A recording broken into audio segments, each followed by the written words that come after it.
یو بل حدیث کې دا راځي نبی صلی الله علیه وسلم فرمایي چې ان فی الجنه بابا په دې جنت کې و دروازه راغلي ویل شي ریان او هغه انسانان چې باغې باندې بد کې انسانان ور داخليږي دی باندې به حق خلق ورځي چې په دنیا کې د الله لپاره روزي نیولې بچو بنشتلې بشکل اخره کسو باندې داخل شي چې هغه روزنه وردا فلم يدخل منه احد دغینه بروسه مریو قسم په دې باندې ورنشي تقریبا واته دروازې دي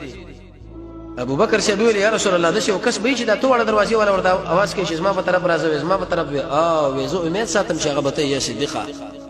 تمره اوچت انسان سباق الى الخير ابو هريره سے دا خبرم کړی د رسول الله فرمایلی دي الله رب عزت پتا شو باندې رمضان فرض کړی دی او ما تاسو لپاره دې د قیام الليل سنت ګرځولې چې روزه ونیولا او چې به د قشن د شپې تهجد پکې وکړه احتسابا د ثواب په نیت باندې ودا به د خپل ګناهونو د شي اوزي کيوم من ولدته امه لکه د مور شم دغنن پیدا شو څومره بهترین مېشت روانه ده